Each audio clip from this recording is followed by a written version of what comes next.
Hey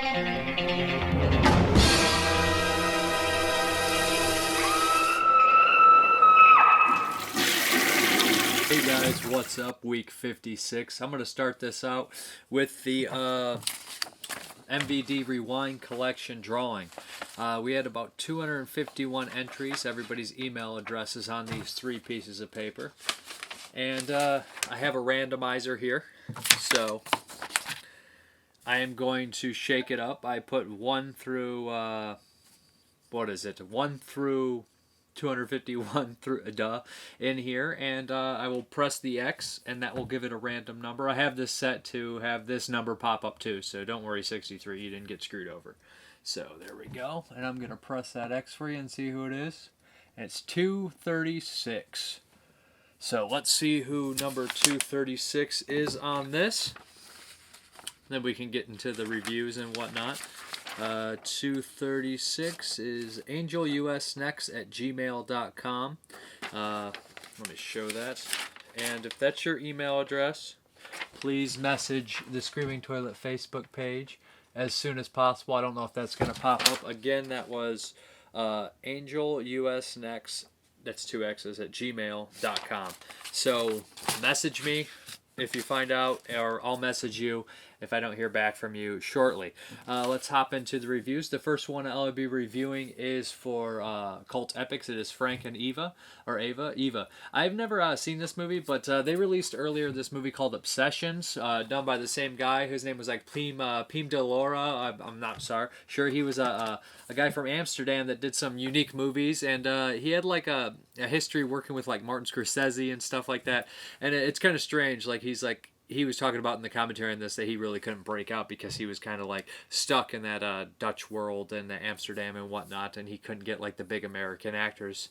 This one, as the director says in the commentary, this whole plot is basically about a man going out to get hamburgers when he has steak at home. That term, he said it about 100 times in the commentary, and it just really sticks in your head.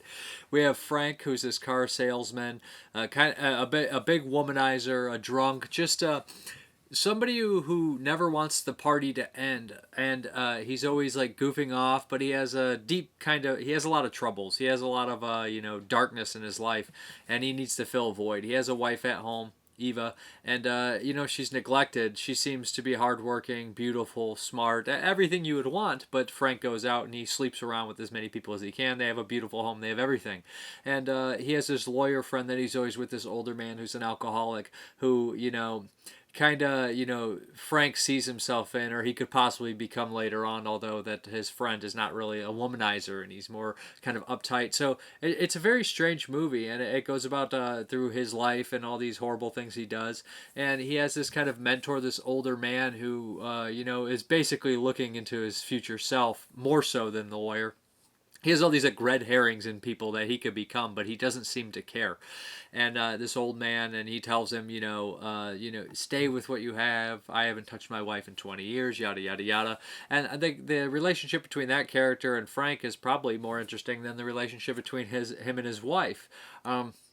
This movie, it follows Frank and his wife almost equally, more so Frank, and that's kind of a problem because Frank is not a good person at all. Not that you have to be a good person, but he's despicable. He's horrible. And the opening, and it's a different time too, people are more sexually liberated. This is 1973, like the director said, this is right after the 60s, so it's more open sexually, but it still doesn't, stop his deceitfulness. He's deceitful on top of that, and he's just a screw up. And there's some really good scenes in this movie that come out of left. It has one of the craziest car accidents that literally made me jump. I didn't see it coming, and it made me jolt like that, and that typically doesn't happen. The film opens up as the same way it ends, and they play a trick on you. They do one thing, and you think it's going to be something different at the end, but without spoiling it, it's perfectly set up. And I kind of almost like how the violence turns to like sadness in the end. They did that really well. I think this one's better than Obsessions. I think that it's more interesting. I think that it's more real. I think that it could actually happen. And I really like the location of Amsterdam. The only movies I've really seen that take place in Amsterdam are, you know, the typical, you know, Dick Moss movies and his movies. So that's all I really have to go on. Maybe Ronin takes a partial place in that movie, goes everywhere. I don't know if it actually goes there, but I'm just saying, you know, sometimes they brush alongside Amsterdam at times, but it's nice to see a movie take place completely in this area. It gives it a nice flavor. And there's no other structural places like Amsterdam, to be honest, and there's no other places quite like it, from my understanding. But it's an interesting drama about, you know, relationships and sex and just kind of screwing up good things and self-destructive nature of human beings. The acting's really, really well done. It's very sexually explicit. There's a lot of sex in here and a lot of nudity. And there's some familiar faces in here. The lady who played the original Manuel is in here. The acting's good. Everything about it's just it's a well-made movie. It looks good. I love the locations. It's shot good. There's some good stuff in here. And they're interesting characters, although the lead character is just a despicable person. And the old man in the movie, he's great. And it's actually funny. It's funny. It's not like silly funny necessarily, but there's a lot of good dialogue that's funny. And that's how a lot of this realistic drama comedy should be, is that the comedy comes from who the people actually are. On the disc includes a commentary, which was nice to hear the director's thoughts. He's an interesting guy for sure, and he's an older guy, so it's probably one of the last times you'll hear him speak on a commentary. I mean, hopefully he'll get his other movies released here too, but I mean, you know, it's always nice to capture an older director's thoughts on a movie before it's too late, you know? Like, you know, some of Craven's movies we're never going to hear commentaries on. That are probably going to be released. And also there's a little interview with three of them, a newer Dutch filmmaker, or a director from Amsterdam. I don't know if they call it Holland. I believe it's Holland that they would refer to as. And one of the actresses in this movie, which is really cool. And it's just them kind of talking about the nature of the movie and whatnot. It's pretty short. And besides that, I think there's some trailers on the disc. It looks good, and it's an interesting movie for sure.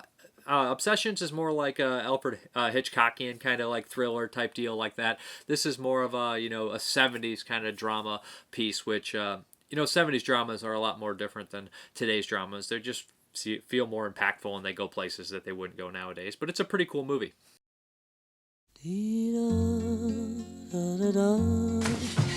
Klopt dat je bent! Je hoeft nooit meer terug te komen! Lul! Je vergeet je koffer! Dit zijn Frank en Eva. Ze hebben niet altijd ruzie.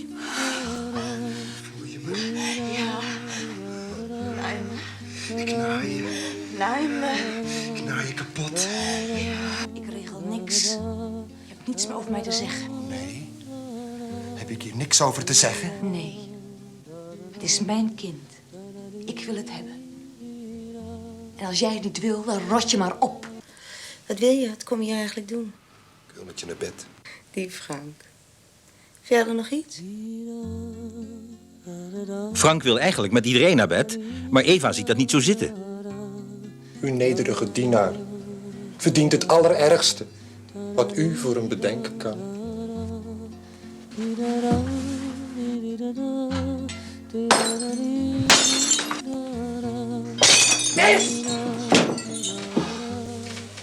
Frank en Eva. Een man en een vrouw die niet met, maar ook niet zonder elkaar kunnen leven. Klootzak! Ga dan weg! Lul! Frank en Eva. Met Willeke van Ammelrooy, Hugo Metzers, Lex Goudsmit, Helmert Woudenberg, Elsje de Wijn, Sylvia Christel en vele anderen. Elke keer als je vrijheid zegt, dan versta ik vrouwen pakken. Neuken. Ik ben 30 jaar met mijn vrouw getrouwd geweest. En de laatste 28 jaar van ons huwelijk ben ik niet één keer met haar naar bed geweest. Ik wil met je naar bed.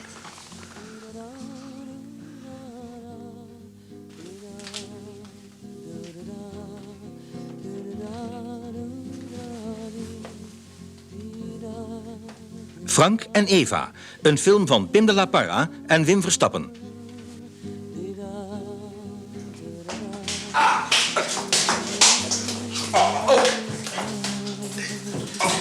Frank en Eva.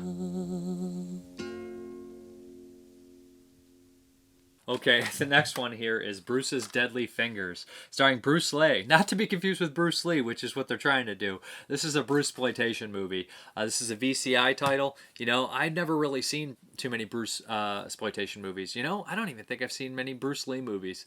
Like I said, martial arts movies, especially Chinese and even Japanese or any not that aren't from America, I'm really weak upon. You know, it's not really my strong point.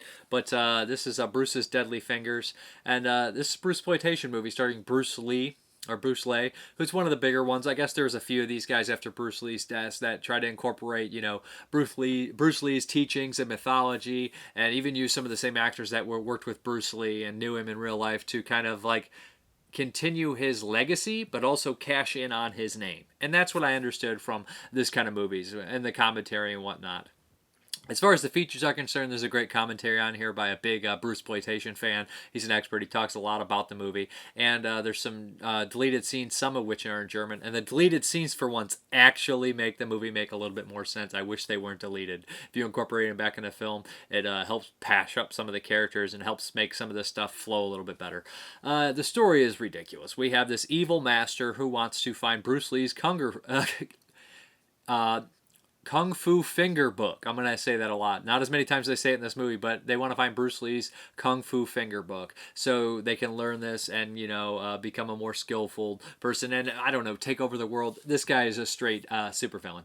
But there's only 3 people that know where it is, and this guy sends the henchmen after all of them, what ensues is a bunch of different fights with a bunch of different characters, and the dubbing's terrible. You don't know if they shoehorned all these into one movie, all these different fight scenes, all these different characters, and somehow made them into a movie, because there's basically 4 good guys, and only 3 of them are ever on screen together at the most. Not all 4 of them ever interact together. It's strange. There's a couple cops, or a cop who's in here trying to find the Kung Fu Finger Book because he wants to get the bad guy. There's Bruce Lee, who wants to learn it himself so he can take on the main bad guy and become the greatest martial artist ever.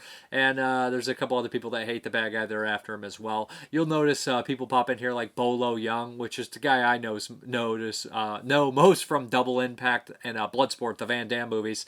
So yeah, the fights are fun. They're abundant. This one's sleazier than you would expect. There's like a rape scene in here and a torture with a lizard, naked women screaming. Kind of surprised me. Didn't expect to see that. It's very corny. One of the characters in the movie is like an informant, and in the deleted scenes you find out he's an opium addict. In the movie I thought they were playing him as a mentally handicapped person because he's so weird and so bizarre.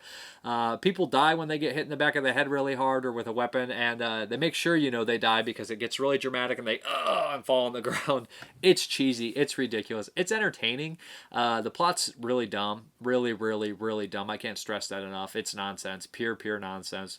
The print looked all right for...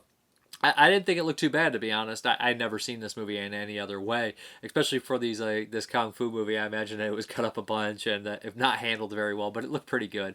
I liked hearing the commentary on it. The history of the movie was pretty cool, and the history of Bruceploitation is also interesting to me.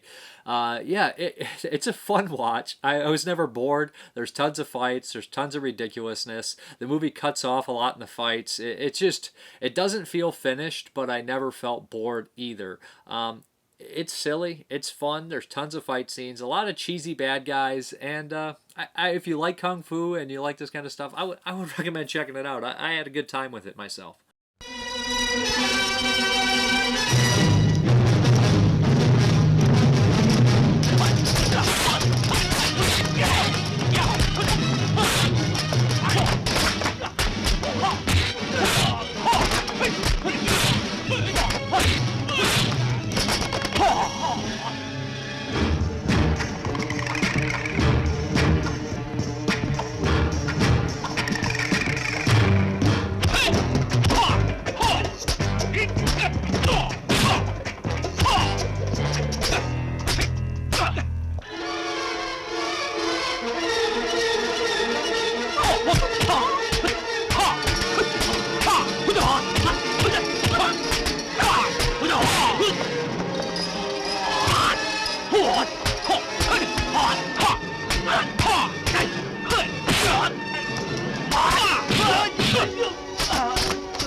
个人怎么斗得过那帮坏人呢？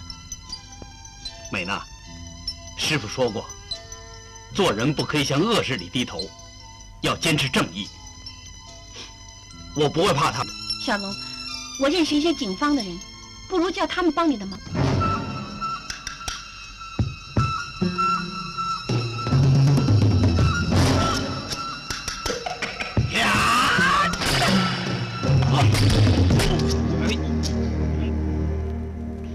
大哥，今天怎么这么开心啊？肉丝，我已经找到金乌指的下落了。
Next one here is The Carrier.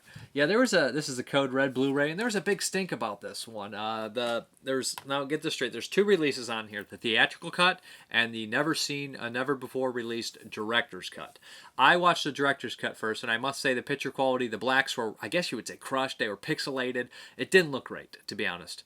And my understanding is that the theatrical cut has a sync issue. Like, part of the sound goes out of sync. It's the director's cut's like 12 minutes long or something like that. And the theatrical cut, like halfway through the movie, it goes out of sync for half a second, and that's the problem here. And so everybody kind of recalled this disc, and they stopped printing it. I know you can still get it some places like the Dark Force Cartel and maybe even the Code Red site. I'm not sure. But that's what the problem is here. This is a very strange movie. This is late 80s, I believe this was made, maybe early 90s, somewhere around that time. And it was made to be a 50s movie. Well, not made to be, but it takes place in the 50s.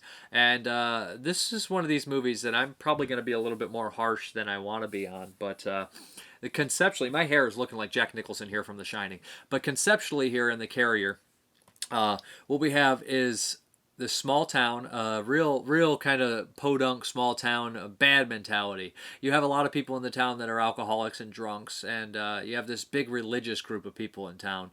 And you have this guy caught in the middle whose parents died in a fire, and he is blamed by everybody. They said he did it. He's the responsible. He feels like an outsider. And here's where the point is. This movie, they want you to feel sympathy for this character. They want you to like this character. They want you to think he's interesting. He isn't any of that. He's not likable. He's not interesting. I don't feel sympathy for him. I hate him. I can't stand this character.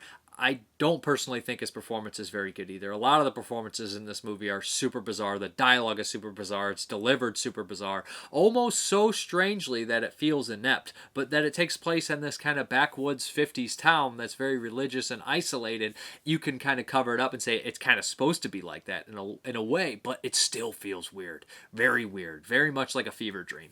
What happens is our lead, he gets attacked by this creature. And he is scratched, he shoots it, and that's all he thinks is happening. But what happens is he ends up being this carrier for this very strange, very nonsensical disease that if he touches an inanimate object and something else comes along and touches that inanimate object that is organic, an animal or a person, they dissolve. They dissolve into nothingness. So, and it's strange with trees. It doesn't really. If I touch, say I have the carrier, I touch a tree, and you walk by and touch the tree with your hand, you will melt. But it cannot be passed through inanimate object. So that's strange. Plastic it's kind of all over the place. Sometimes it's dangerous, sometimes it's not. Gloves are weird too. If you touch a glove with a glove, if you're both wearing gloves and one's a carrier and touch it, you're okay. But if they're the carrier and I don't know, and he touches it, it's strange, it's weird. But that sets up this weird thing. This town, like I said, is isolated. The bridge goes out. There's this doctor who seems to be the only intelligent person, an outsider in himself, to try to keep this town together. And there's a religious faction. The Reverend convinces everyone to stay in the town. And it's a very, very scary scene, actually, where he convinces them, and he convinces the whole town, and they start singing these religious songs and patriotic songs. It's a really good scene, to be honest. And it's just so weird. And conceptually, I love the idea of a carrier going around and dissolving people and pitting these town people against each other. And all of them wearing plastic in this weird kind of outfit, like it's a post-apocalyptic nightmare of cheap plastic. I don't know. It's very weird. But the characters get the ideas to take all these stray cats and use them as finders. And there's a really dark scene in the director's cut that's cut out of the regular cut where they decide to use the cats for fun and dissolve them into walls, which actually leads to a pretty cool special effect. But like I said, it comes down to this character being so... he doesn't really think about anybody but himself. These townspeople did not treat him well at all. In fact, they're probably villains themselves, almost all of them, these two different factions in there. But the idea that he is willing to stay around people he actually cares about all the time after he knows he's a carrier, the way he kind of is not careful about where he goes or what he does, he just seems so dumb. And I think most people that had any integrity would leave immediately if they had this disease, or kill themselves, to be honest, because it's such a heinous disease that literally dissolves people. And he's supposed to be this victim, and he is to a certain extent, but the way he carries himself, the way he interacts with other people is just kind of, he's supposed to be this Christ-like character towards the end as well, but he's despicable to me. And the whole idea that it's based on his sympathy to create drama, it doesn't work for me because I have no sympathy for him. I only have hatred. As cruel as that sounds, but that's how I feel. Just a dumb character who's just not worth watching for me. But like I said, there's lots of cool things going on in here. Like a giant battle breaks out at times. It's so weird and so bizarre. There's lots of beautiful shots of nature, which I love seeing. So there's some really cool aspects in here. It falls flat for me, but if a couple things were changed, I think I would love this movie. There's only some things, and the dialogue and the acting performances are so weird, but I love some of the stuff they do and how ambitious they were, to be honest. It's one of those movies where I love half of it and hate the other half. But there's also a commentary on here on the theatrical cut, which I did listen to and watch the theatrical cut. The theatrical cut looks better than the director's cut, which is a shame that the sound's out of sync. So I didn't actually check how bad it was myself, so it might not be anything. You know how some people are. There's one little thing and they go nuts, so you don't really know. But it's a cool movie to be released. I'm kind of happy it's got a Blu-ray release, but unfortunately, I don't know. It kind of sucks that, you know, this kind of stigma is on it, the release. But the commentary on here is with the director and Bill from Code Red and Scott Spiegel, filmmaker, actor. Love Scott Spiegel. He's great in the commentary. He seems to love movies. They both drop a lot of different knowledge on the movies and stuff. They seem to both really enjoy the movies. And I mean, the director would hopefully like his own movie. But Scott Spiegel seems to really like it. There's a lot of creativity, like they point out and stuff like that. But like I said, I can't get over a lot of the problems. But Scott Spiegel, love him. He directed From Dusk Till Dawn Part 2, Hostel 3. He pops up in a lot of the Sam Raimi stuff. And he pops up, more importantly to me, in a 1989 low-budget movie called Skinned Alive, where he plays Fink. But yeah, I really, really like Scott Spiegel. I really like the concept on this. And I just have a lot of problems with it at the same time. That's The Carrier from Code Red. Sleepy Rock was a place you might find in a fairy tale. Until one day, the fairy tale turned grim.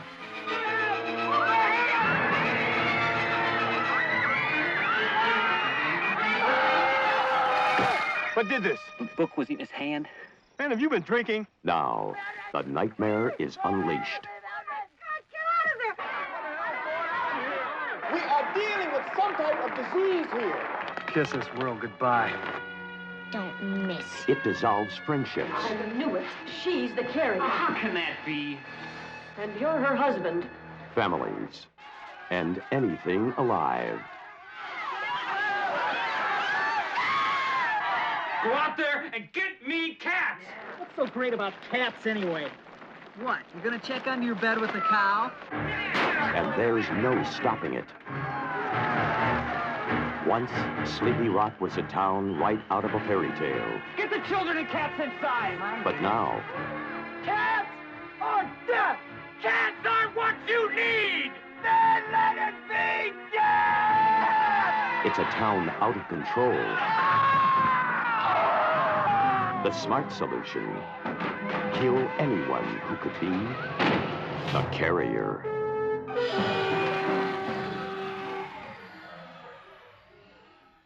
One touch, and you're gone.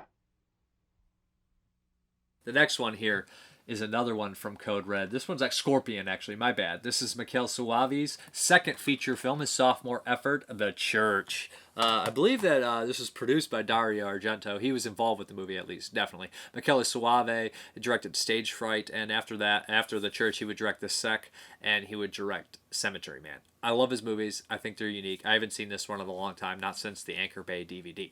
Michele Soavi also, worked on he was assistant director on a bunch of stuff. He worked with Lamberto Bava, all sorts of people. So, Joe D'Amato. So he's one of like the last Italian great director to be created, to be honest. Like one of the last, that was going through like the protege where you learn from all the greats and stuff. And his style is very unique. I also really like Dario Argento's work during this time of and in fact, Italian horror cinema in general, because in the mid 80s to the early 90s, they were doing a lot of the supernatural type horror movies, all with the start of like Suspiria, in the late 70s, but it would go into Inferno, but then like Demons and I'm thinking more supernatural, like Phenomenon, Demons, The Church, The Sec, Cemetery Man. They were more horror movies and less giallo oriented, and there's a lot of Fulci stuff too that was in there. That was early 80s, but The Church. This movie has probably some of the best production design ever. It also is known as Demons 3, although it's kind of unofficial. Lamberto Bava was originally supposed to direct. He would direct a movie that would later be AKA called Demons 3, called Demons 3 the Ogre, which isn't Demons 3 either. It's a TV movie. And I think sometimes people refer to Black Demons as Demons 3. Also not Demons 3. This is actually, if there was an official Demons 3, this is the closest to Demons 3. And then the Sec would be Demons 4. Very confusing lineage in the Demons. In fact, in all Italian horror movie series, they get confusing. La Casa, Zombie, Demons, Beyond the Door. It's all crazy. But let me get into The Church. The Church is... Years ago, these people that were accused of being witches were murdered and by these crazy knights, these religious crusading knights, and they were buried in this giant pit, this body pit. A church was built over it, this ancient-style church, and it has all these mechanisms basically to crumble in upon itself if the evil ever escapes. So that leads to all these people, some of the priests, people visiting the church on a field trip, these people taking pictures in there, and just regular other everyday people inside this church being trapped in here when it's triggered, when the evil is unleashed by these people that are trying to do some restoration on the church. And they're trapped in there. Some people start getting possessed. Some strange things start happening. Weird paintings start to become a reality, and that's what happens here. It has some familiar faces in here. Thomas Arana, who would appear in The Sec, and Tombstone, which is really cool, and Aja Argento is also in this one. Giovanni Radici is in this one. Hugh Corsi, I think how they say his name, who popped up in stuff like Nightbreed and Highlander and Phantom Menace, believe it or not. So it's got a nice cast. It looks beautiful. The music is by Goblin and Keith Emerson. So come on, guys. It's got beautiful music. It's got some of the best... horror scenes ever filmed.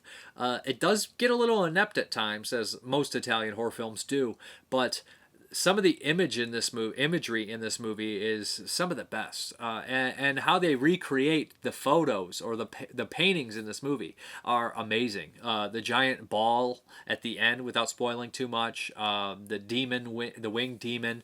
It also has one of the best death scenes I've ever seen. Oh, sorry about that. That's why it's bad to have your phone down here, because people will message you. I usually had to use it for the randomizer, but it has one of the best death scenes ever involving a train. That's all I'm going to say about it. A beautiful scene. Like I said, it can be inept at times, and the opening is also amazing. Like I'm telling you, this has some of the best scenes ever filmed for a horror movie. I personally love it. But the picture quality on the disc looks great. The music's great. It sounds great. There's no subtitles on this, and the only features on here are an interview with Michele Soavi, the director, where he talks about meeting Dario and getting a start on it and how this came together and how they based a lot of this stuff off these paintings that this guy did, which I love seeing. How he talks about how Bava was supposed to originally do this, which is interesting, working with Aja. And then there's also an interview with Aja Argento on here, which is fairly short. And she talks, I was very young at the time. I remember some of it. I remember having a good time, and that's basically about it. There's a couple of horrifically gory scenes in here. Of people being like ripping off their own faces, a jackhammer death, which is pretty crazy. You see Giovanni Radici, but you expect a great death, because what happened to him and stuff like Cannibal Ferox, City of the Living Dead, Cannibal Apocalypse, but you don't really get that, which is unfortunate. But it's got a lot of interesting things in it. I love his movies, and I think that he was like the last great Italian horror director to be created out of Italy. And I wish he was still making horror. I wish they all were, all the ones that are still alive. But like I said, it's just such a beautiful movie. The colors are great, the music's great, the score's great, how it's shot's great. There's just lots of cool stuff, and the production design is amazing. They shot in a real church, and how they did a lot of this stuff, and the possessions is really cool as well. Just really cool stuff. Also reminds me a lot of John Carpenter's Prince of Darkness, which I've always loved. I love that movie to death, and this one. So if you haven't seen The Church, there is supposed to be a deluxe edition coming out later by Scorpion, like they did with The Sec, but I couldn't wait because I like this movie so much. There is also a Shameless Blu-ray overseas, but I would really recommend checking this one out. If you like that nightmare logic, that, when Dario stuff like, Phenomenon and Phenomenon, I keep saying it, Phenomenon and Inferno and Suspiria, more like those, and you like the Fulci, like The Beyond and the City of the Living Dead, I would really recommend checking this one out. It's got to be one of the best movies about hell being unleashed and demons and stuff like that. It's not as close to Demons 1 and 2 as a lot of people would like. You don't have the blue-eyed, glowing-eyed, clawed demons, but you have a lot of cool stuff going on as well.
The next one here, I don't know why.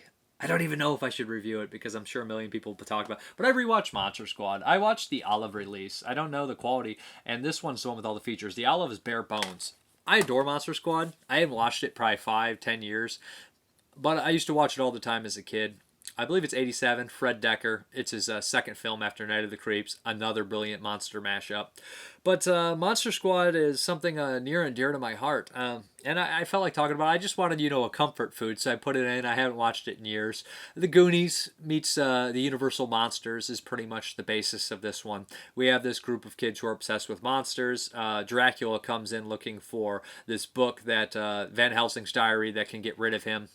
He fought Van Helsing 100 years ago, and he was unsuccessful. So he wants every 100 years this amulet, has a chance to be shattered that keeps things in limbo. He wants to get it, and he enlists the help of a bunch of monsters. It's up to the kids to stop them. So yeah, that's the basic plot. It's fun. The monster designs are top-notch. I actually really love this portrayal of Dracula. He's got to be one of my favorites. Also love this portrayal of the Frankenstein monster by Tom Noonan. He does a tremendous job. I love John Grease in this one as the desperate man before he turns into the wolf man. Great performance. The creature looks top-notch in this. I love how he looks in the suit. And the mummy's also creepy as well. You also get skeletons. You also get brides of Dracula. You get lots of cool stuff going on here. But then you also get that actual real fear of kids in this situation. You get a lot of the jokes that can be a little silly, but they work because they're not too stupid. Although Mummy Come to My House and Creature Stole My Twinkie maybe push the line, but if you grew up with it, you'll love it regardless. It's just something that I have a deep fondness for. I know that there's lots of kind of plot holes in it that you think that Dracula, how did he know the kid had the book, yada, yada, yada, did he track it down? They don't go into any of that, and you got to just assume that the forces of good and evil are pushing all these things in the right direction to come together, some sort of, fate in the universe with good versus evil. There's also nonsense about the limbo portal. When it opens up, it has the power to suck in cars, but it doesn't have the power to suck in a 3-year-old girl or a bench. Stuff like that. You gotta forgive the movie. It is a kid's movie. I know. But it's one of these rare things where it incorporates some violence and some blood in here, which kids' movies don't typically do.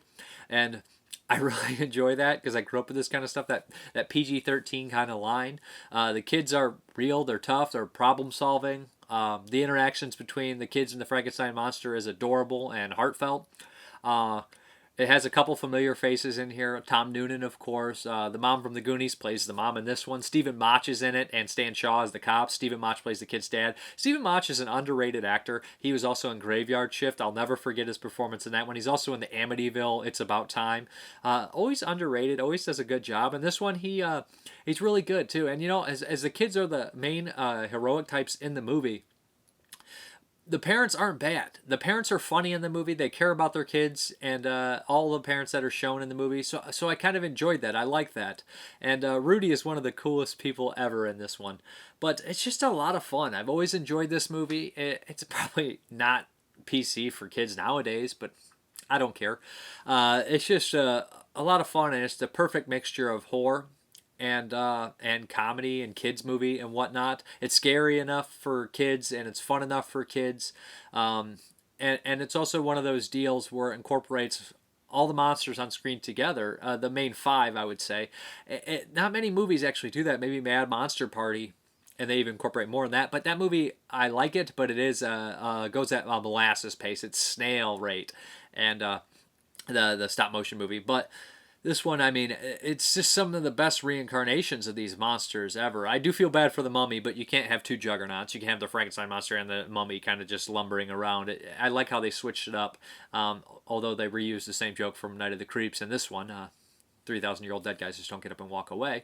But I like the monsters in here. I think the creature's design is one of the best ever. I think the Wolfman's design is one of the best ever. I think it's infinitely quotable.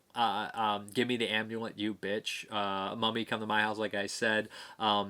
Meeting Adjourned. Just so many good things here. I love the back and forth between Stan Shaw and Stephen Mach, the buddy cop story going on there, like best friends, they know each other. And the way they interact, it's really good writing. Shane Black is a great writer. know, he worked on Predator and all sorts of good stuff. And you can tell the way he writes, it feels real, especially in that kind of sense when like Sandshaw and Stephen Match are busting each other's balls.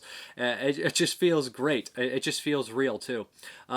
It's short. It's an hour and 25 minutes. Take note, filmmakers nowadays, when you got something like Return of the Living Dead and Monster Squad, and they're in at 85 minutes max, you see that? It's so refreshing. You're in and out. You're in love with the characters. It's over, and you're entertained before you can even notice if there's any problems in the movie. You don't stop and think. It's just all fun. And those movies, and this movie packs in stuff that a lot of movies can't even do nowadays. It packs in this emotional core without even trying to do it. There's a scene with the scary German guy who all the kids are afraid of. He's this old German man that lives on the block, and they think he's evil. They ask for his help to read something in German, and after a while, they find out he's super nice. And the judge about not judging people by their appearance, and they say, "You sure know a lot about monsters, don't you?" And he says, "Now that you say that, I suppose I do." And he closes the door, and you see on his hand there's this tattoo. And they give hints earlier, but the tattoo is, he was in a concentration camp. And referring to the Nazis as monsters, and they just do a lot of stuff like that, just small things that make the movie have an emotional impact. It's just a great film. It's a great kids movie. It's a great horror movie. It's a great mashup. I love monster mashes like Waxwork and stuff like this. There's just not enough of them, and to see all the monsters in one place was such an important thing in my life as a kid, because I love the monsters, and to see them all in that area updated to something that was like modern for me, I was just like, it was a real treat. Oh, as far as the special edition is concerned, I believe that the Lionsgate release is out of print, has all the features on there. You can get the DVD, but the Blu-ray's out of print, and then the olive disc is still in print, so you might have to double dip, but...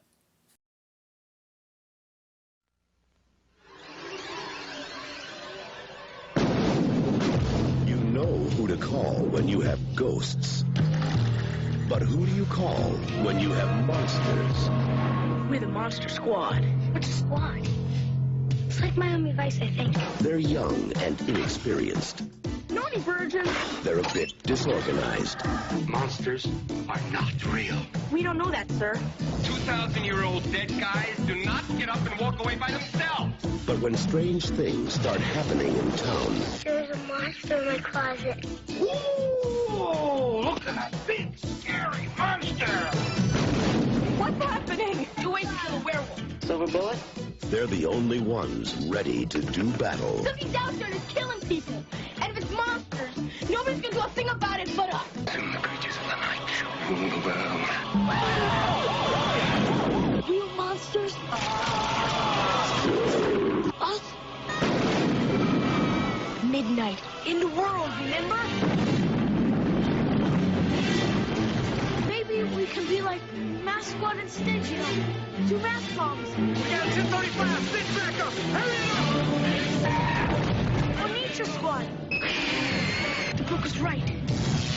Don't you see it's all true? By midnight... You guys! They won't seem so young anymore.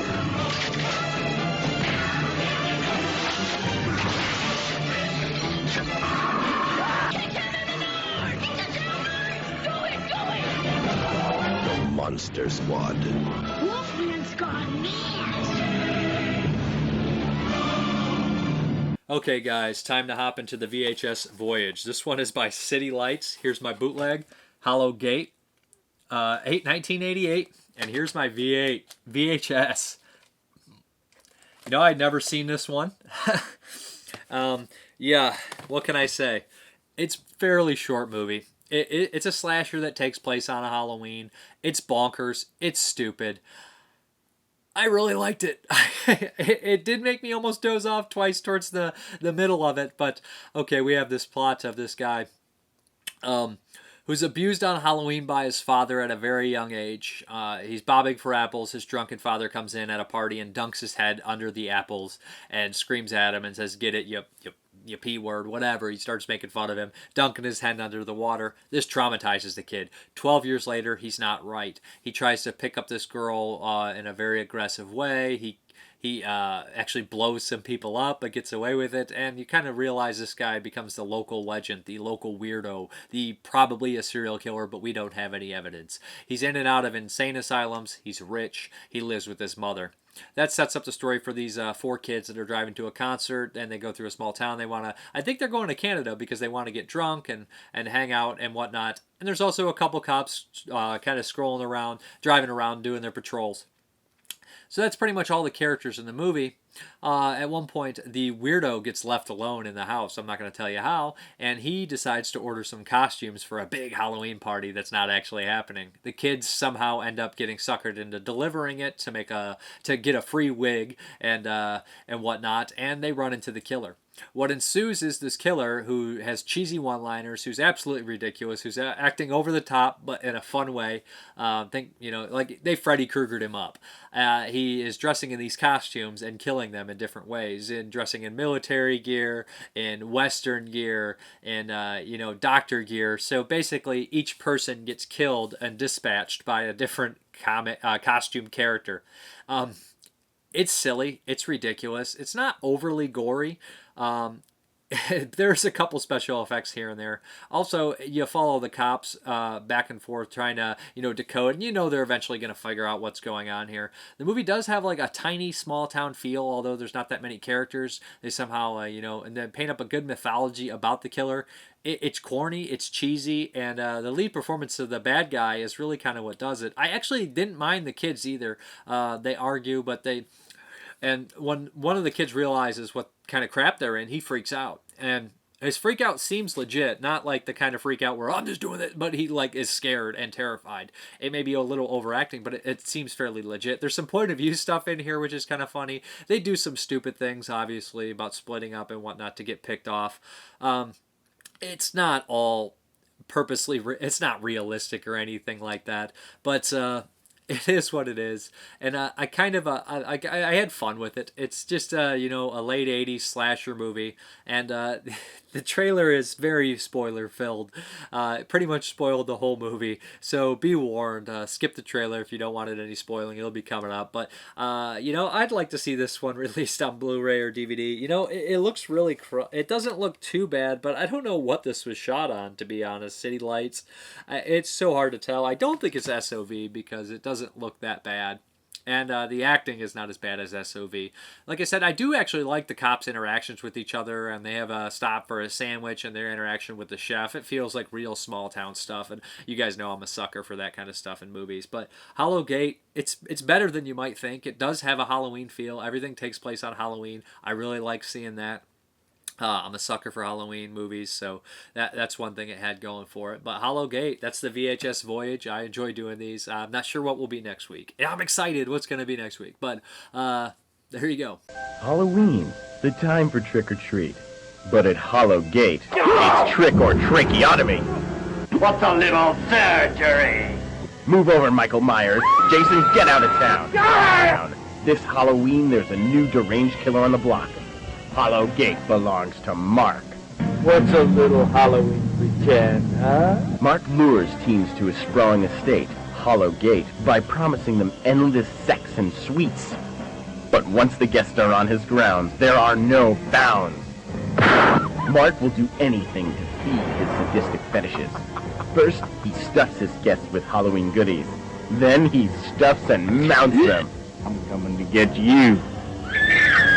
Hollow Gate is destined to become one of the all-time unforgettable fright films. Just don't let Mark carve your pumpkin. Hollow Gate. Happy Halloween. The next one here was actually the Picka movie. This was made in 2006, and the cover makes it look like some sort of silly comedy on here.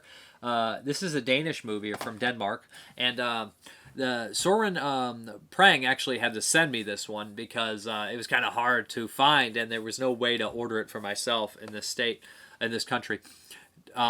So, Offscreen, 2006, and this is a kind of a found footage, not necessarily. This is about a kind of an actor who is a very strange man, and he wants to document his life. And he talks to this director and he says, I want to, you know, make my movie, follow myself around. He gets a camera, learns a few things, and he goes out to make a movie. And right away, he's filming his wife, and they seem to have no chemistry whatsoever. And they seem to have a lot of problems among themselves. And he seems to be a very odd character. She's not enjoying it. He's supposed to be this theater actor, and they are supposed to have been falling madly in love, but to me, there's no chemistry between them. And I think that's purposely done. We start this movie where they're already in a bad place, but it doesn't seem like they ever loved each other at all. And right off the bat, they start to have, you know, problems. She leaves him, and that sends him into this crazy turmoil where he just becomes pretty much unreachable. And over time, he gets sicker and sicker, not taking care of himself, doing strange things, trying to find her, bothering her parents, bothering her, looking her up, stalking her. And you know where it's going. Eventually, it becomes... I'm so mad about this. I'm never having this down here again, just for the randomizer. But eventually, it becomes... dangerous, and he becomes psychotic, and that to me it works to a certain extent, and then maybe this has supposed to have some dark comedy elements to it, but it never was funny to me, and I'm not sure if that's what it was supposed to. And the cover, I know it's false advertising. You shouldn't base a movie on false advertising, but it's just not something that I particularly enjoyed.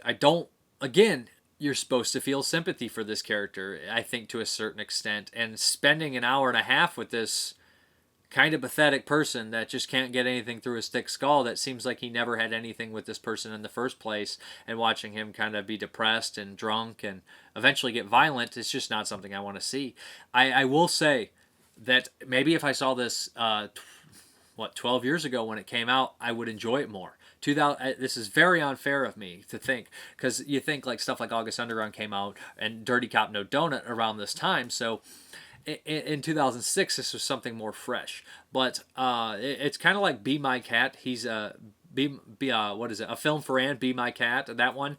But I like that one quite a bit because the lead performance is just he's never likable. He's just creepy and freaky and scary. And this guy, he's set up to me to be sympathetic, or he's trying to be, but I don't really enjoy spending an hour and a half with him, and I'm probably not supposed to enjoy spending an hour and a half with this character, but I don't see... Everybody treats him so nice, everybody treats him with a lot of respect and love, but I never see why. They never show you anything decent about this character for me to care about him, or anything remotely interesting about the character. At one point he says, I sold off my entire comic book collection, but they never mention that he collects comics. They never show that he has comics. In one scene, they only show that he acts once on stage. They never really show anything. And I think that a part of this movie is the fact that you're supposed to see that he became obsessed with this one thing and is driven by it, and that's all that is in his life anymore, and nothing else matters. He's losing his friends, he's losing his wife, he's losing his job, he's losing his passions, but we never see any of that stuff in any importance before. Like, he doesn't have any of that in before, so you don't have a guiding anything to it, and because it starts off right when he picks up the camera. So that to me is a problem, that he doesn't feel like a fully fleshed out character. It's not a bad performance. I mean, it comes from the writing, and it's a brave performance, and the ending is pretty crazy, pretty nasty, and the way it cuts off at the very, very end, it was jarring, and the movie almost has nothing happening. It's building up to this, and it almost is nothing violent, nothing very scary. Everything's fairly timid, and then when it hits this point, it's very shocking, and it's pretty hardcore for what it is. The special effects look very good, but it's just not something that I particularly enjoyed. It's something that's a big product of its time, and it doesn't hold up now. It might have held up then, but I can't judge it from then because I saw it now. That sounds like the thing from Spaceballs. When will then be now? Soon. But it's just how I feel personally about it. I didn't particularly like it. It's just not for me anymore. It's just, I'm not a big fan of found footage movies unless there's something, or that kind of style of movies. The camera they use is very 2006, very dark, very grimy, very gritty looking. Very shaky.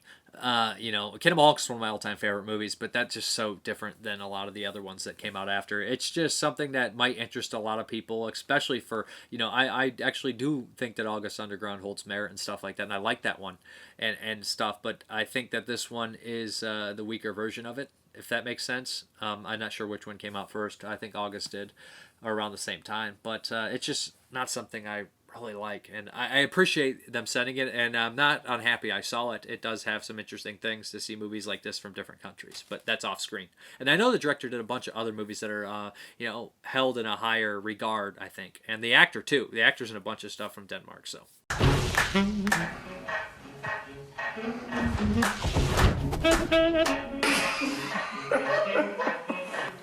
Du har fået et kamera.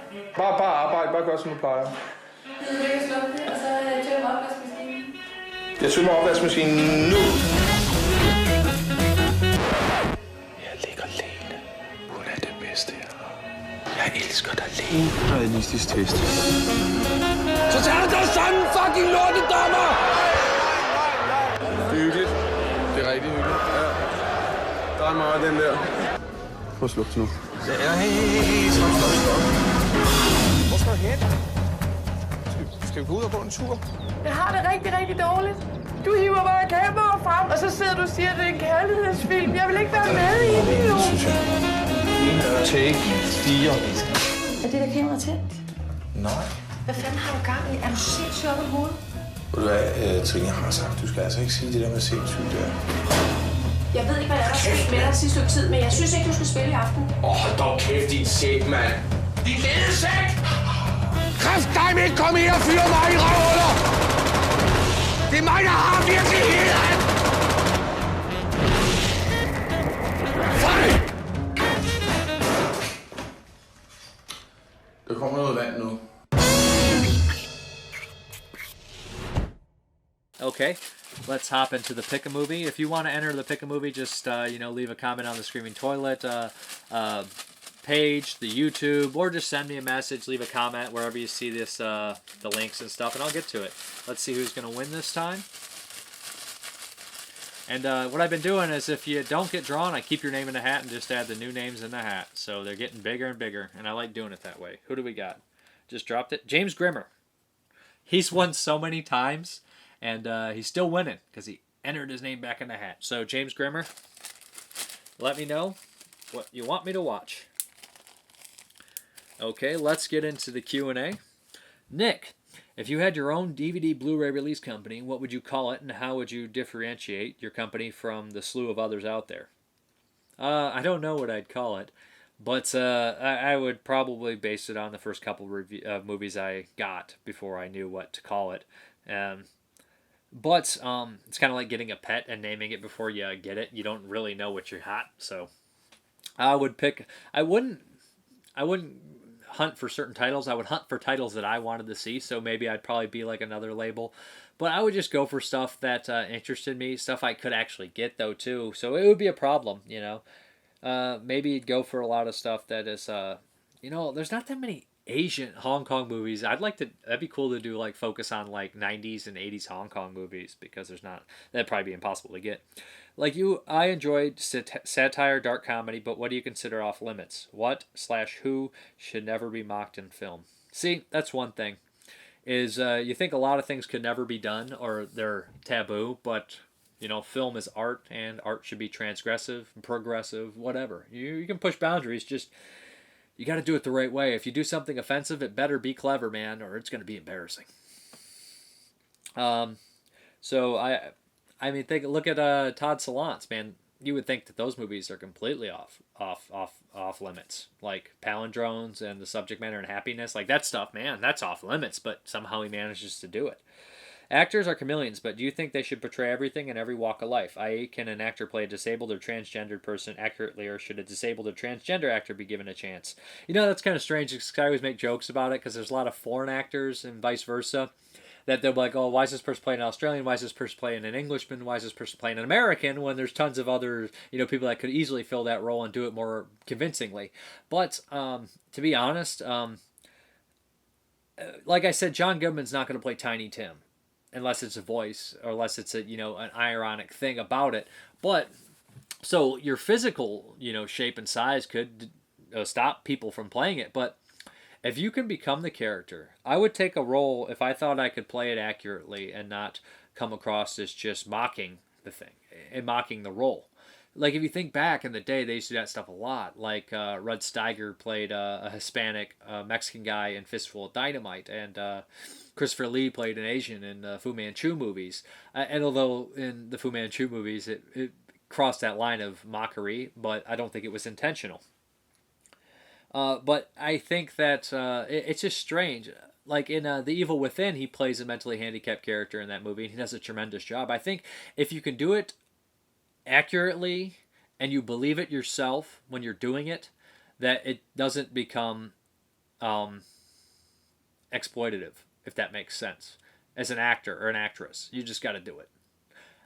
Now the director or the editor or the writer could be doing that, but if you believe the role, like when I take a role, I don't ever, even if it's over the top, I don't play it like I'm playing it over the top. I always want to believe what I'm doing. Like I'm believing it. It's me. This is what I'm doing, and I believe it.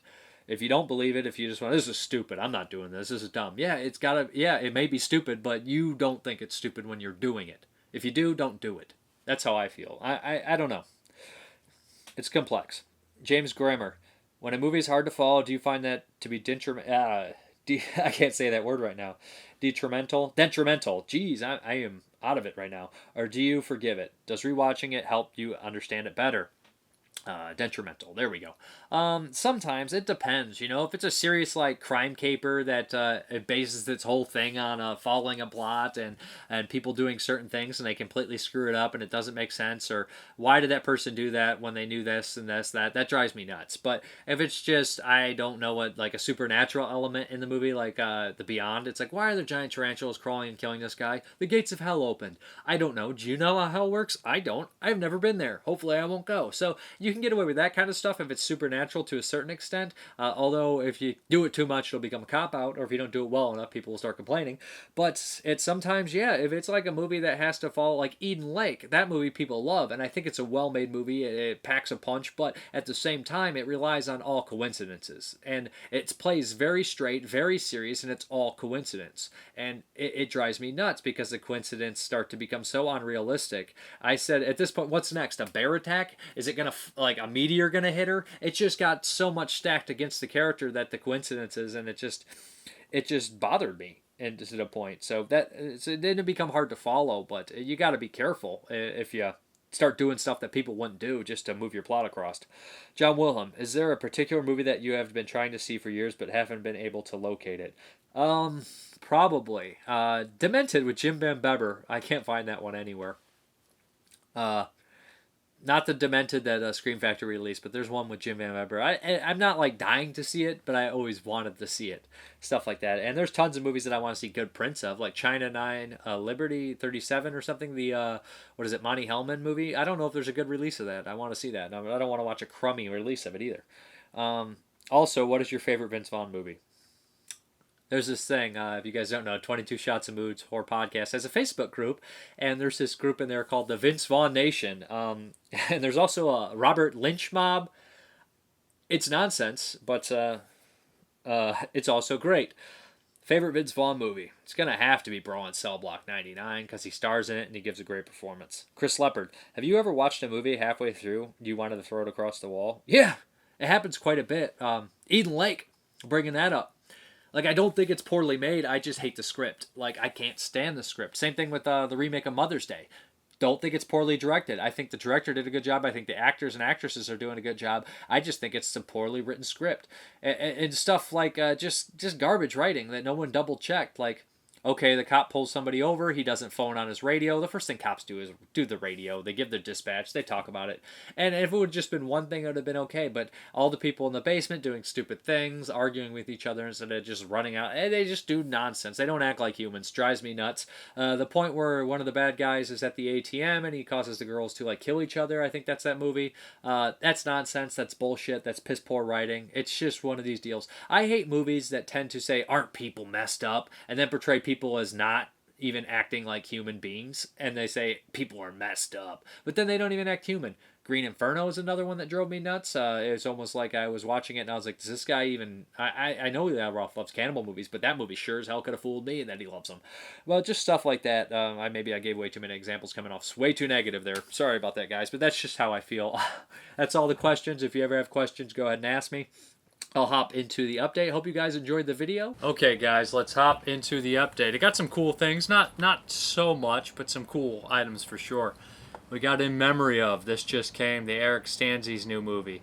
I've been waiting to see this forever. 2-disc collector's edition. I know Haley J. Madison is in it, so that's awesome. Plus, it's Eric Stanzi, who hasn't made a movie since, when was it? Ratline, which is also cool. If you guys don't know who Eric Stanzi is, you guys should definitely check him out. Wicked Pixel Films. One of the best underground filmmakers out there. Then we got from Mondo Macabro, Who Can Kill a Child? This awesome edition right here. You know, I've only seen this movie once. It was a long time ago. I always remembered it left a big impact on me. Yeah, this is coming out in a standard edition pretty soon, so this one is numbered. It feels real heavy. It's wide, too. I don't know if there's 2 discs in there or what, but excited to revisit that one. Then Amazon had this at a good price from Olive Films, Breeders. I think this is the Tim Kincaid movie. I ain't seen this since the old MGM DVD came out. But Breeders, monsters under the sewers, raping women. Sounds pretty trashy. Sounds like a subterranean humanoids from the deep, but probably not nearly as good. We have one from Scorpion, Ronin Flicks, Deathship with George Kennedy, Richard Crenna. It's been a while since I've seen this one. This is the second Blu-ray I've bought. I think I had an import DVD. I actually had this one on VHS from Embassy back in the day. So, yeah. Some people call it Shining on a Boat. I'm really looking forward to checking out the new transfer on it. Nice slipcover. We got one from Dark Force Entertainment Cartel. This is a Code Red release. This is the Black Gestapo. A good price on it. Free shipping. Wanted this one for a while. I bid on it. Blaxploitation. Not really sure. Looked kind of crazy from the trailer. So, yeah. Then we have this one here. Krull. I grabbed this after 80s All Over talked about it. I loved Krull as a kid. I think most people probably did love Krull as a kid. When I was 18, I tried to rewatch Krull. Could not finish it. Don't remember anything except I hated it. And it's due for another watch for Krull to see if I hate this thing or I find some charm to it. I mean, I love that monster. I remember renting this like crazy as a kid. I loved the hell out of it. But I don't remember anything about it, which is not good. We have Flash Gordon. Believe it or not, I've never seen Flash Gordon. So, again, had to check it out. Good price. I know 80s All Over covered this one too. But looks super fun. Always wanted to see it. We have a VHS here. I have a DVD here. We have Out of the Blue. This is an Australian edition. This was released on Anchor Bay disc years ago. Yeah, I don't know if this quality looks any better than the crappy DVDs floating around, but it says it's in widescreen. It doesn't look like it's going to be that good a quality, but Dennis Hopper's in it. Pierce Cinema Podcast recommended this one. Looking forward to checking it out. But thank you guys for watching. Back to the video. Okay, guys, that was the update. That was the video. Thank you very much for watching. And as always, you guys have a good one. Hey!